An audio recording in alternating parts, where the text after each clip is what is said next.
Hey guys, it's Chris, and welcome to Toned and Toneful, the self-actualization video series, episode number 78, The Line Between Discipline and Creativity.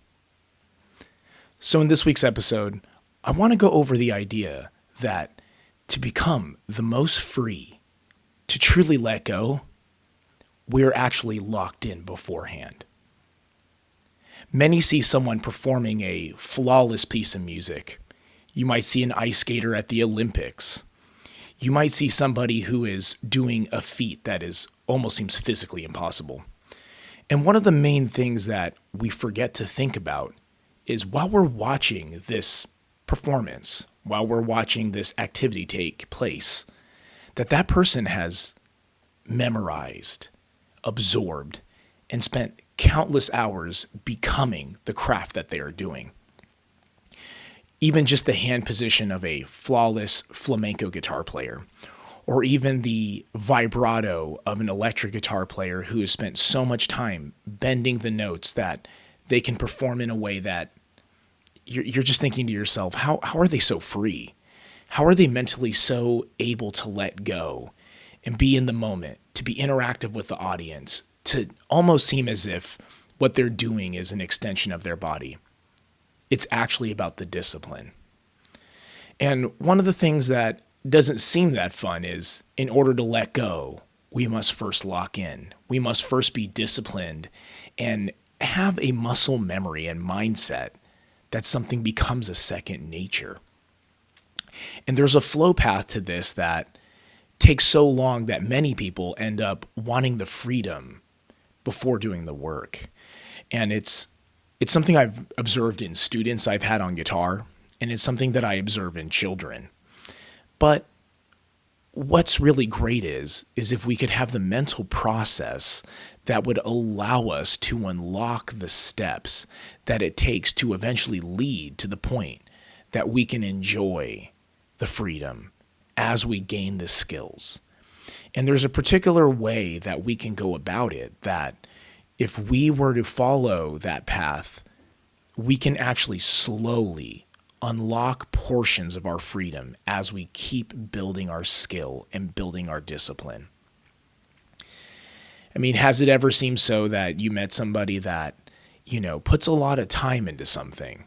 I'm sure we're all musicians and we're artists of some sort. And if we're not an artist, maybe we can just take a look at this as working on a process, someone who works on detailing cars or someone who works on, building Legos. It doesn't matter what it is, but after a certain amount of time, you start to notice that they have a unique inclination to be able to do that activity without a second thought. They have the unique ability to build something or play an instrument and learn something. And when they learn, they become freer faster. And this is actually through discipline. And a lot of people want to think that freedom is like a butterfly. It's like luck, or it's like if I can just catch it, then I would be there. Or they have a special mindset that I can't observe. But that's not true. Even in our daily communication, those who speak more have an easier time speaking. Those who spend more time around people have an easier time socializing. And this is something that I've noticed as I've wanted to get better at things. When I first started playing guitar, I really wanted to be like, Liquid Tension Experiment was one of the first real serious albums I listened to. I mean, there's like music I listen to that someone's good, someone's talented, obviously hearing Eddie Van Halen play on, Beat It, things like that, where you're just like, oh, that's so cool. But Liquid Tension Experiment was a really big deal because I read the liner notes to the album and had found out that they wrote that whole thing within a week. And I was mind blown at the age of like 13. I remember my uncle handing me that CD and saying, this might be a little big for you right now, but you'll grow into it. And I didn't really understand what that meant at the time. I was like, obviously the first song you put it on, it's Paradigm Shift, and it's just alternate picking with Mike Portnoy doing that rudiment on the drums that matches the guitar. And you're just like, holy smokes, man, what am I listening to? And from that moment on, I kind of started to realize that the people who played guitar really fast, if you turn the sound off and you watch them play, it almost looked like they were playing slow. It looked effortless. Whereas like guys who weren't playing stuff as hard and weren't as like clearly maybe technically skilled, it always looked like what they were doing was a lot harder than it was because of the way that they did something. They didn't refine the technique and or the skill as much.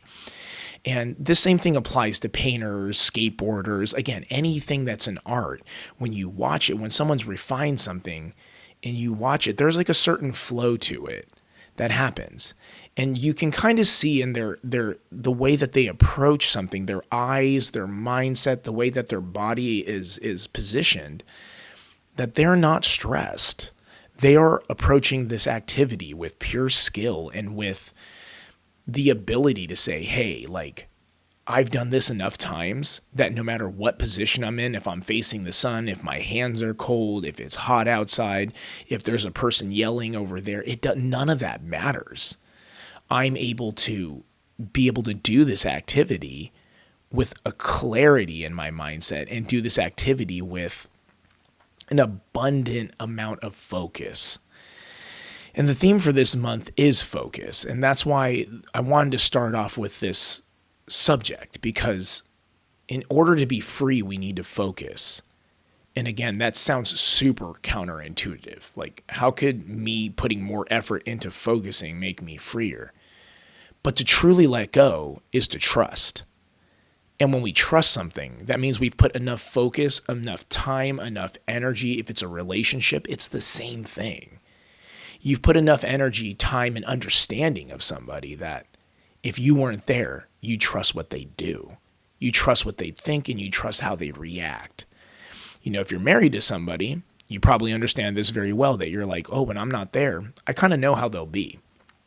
Or if you're in a band, you kind of know that, oh, you know, I've always been around this drummer and this bass player, or I've always been around this piano player. I trust that when we're not together, they're rehearsing their parts and they show up ready to go so we can have a great performance. I can trust that when something happens at the show, they're not just going to let that affect how they're playing or let that affect how the music goes. And so with that in mind, you know, I want us to kind of start really seeing in our life where we can start focusing more in order to let go. What's holding you back in the things that you're doing so that you can literally let yourself be freer? For me, when I first injured my hand, and I ended up with 36 stitches through my hand, it's a lot. And I realized a lot of things about my guitar playing that I never noticed before I got hurt, because once I got hurt, I kind of realized that I was struggling on a lot of different techniques on the guitar. But the way to get freer on guitar wasn't to ignore it and just be like, follow my heart, or ignore, or, you know, like, I'm not going to do theory anymore. I see a lot of people say, hey, like, theory, like, makes you, like, sound so boring, and my music is cool because I just jam in the garage and I go off what my heart feels. But that's a lack of knowledge. And that kind of freedom is actually not really freedom. It's kind of like the freest person is the one who's like learned everything and then chose to forget it after. And they don't really forget it, but they let that go. But they have it still. And one of the really big things I had learned in this portion of being hurt was I rebuilt everything I did in music from the start. And it totally rebuilt my mind. I started playing guitar with a different technique, and it was through the help of some very close friends who were so good to me and showed me how to take care of certain things, how to take care of my hands, how to position my body better. And slowly I adjusted those things to myself, but I had to be kind of strict with how I did things at first in order to absorb it.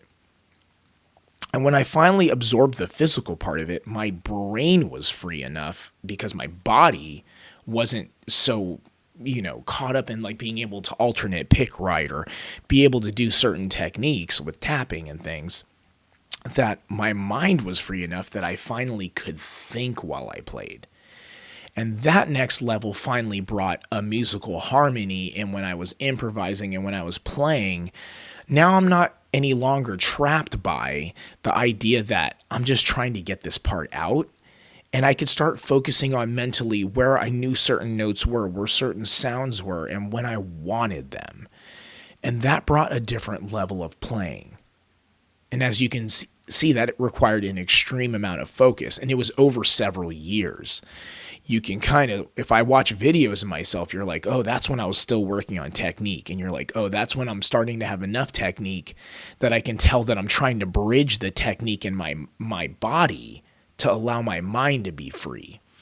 And then slowly you started hearing the guitar parts were really falling in line with the chords. It wasn't just repetitive guitar parts. It wasn't just, playing a pattern that I knew, but it was like, oh, on this chord, I want these notes. I want it to land like this. I want this to bring tension. I want this to bring resolve. And you finally start having this feeling where you can control the dynamic of what you're giving to people. And that was a huge deal for me. And understanding this is no different, again, than watching an Olympic, ice skater, or watching someone who's done something so many times that their whole mindset is in getting the breaking the record, into utilizing their body at its peak performance, because now they can kind of focus on just a couple of elements to bring out the best in it. And that's why this is so important, that the first thing that we understand about focus is that it will bring our freedom.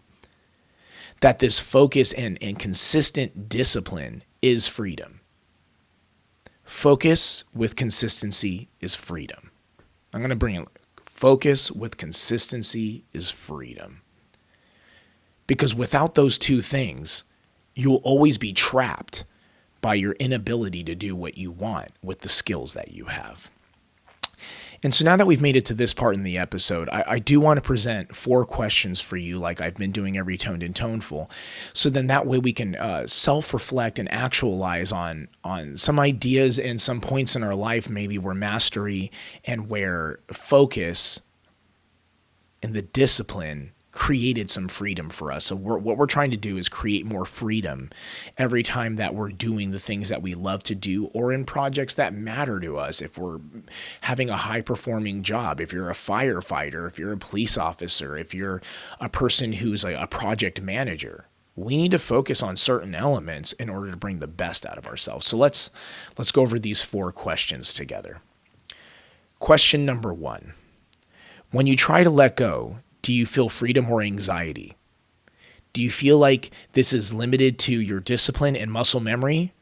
Or is the anxiety an inability to connect to the moment? Question 2. Do you find yourself waiting for inspiration to enter the flow state? Or do you trust discipline consistency makes more opportunities for this to happen? Question 3.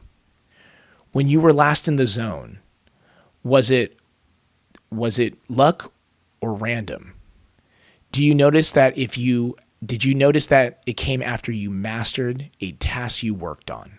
I'm going to read that one more time. When you were last in the zone, was it luck or random? Did you notice if it came after you mastered a task you worked on? Think about that. And question number 4. When you transition from mechanical practice to leading the technique with emotion, when does it become a blend of feeling and freedom? These are all some really important points to think about, because when you let go and enter the flow state, it isn't random. It isn't luck. It isn't because you had a lucky charm on you. It isn't because that you had the perfect breakfast, but it's a culmination of all things. And like we talked about last month in New Beginnings, if we can be consistent and find love for the process, focus is easier. And as we focus better and we keep repeating the process, we now are developing our focus. And as we develop focus, we can finally develop freedom.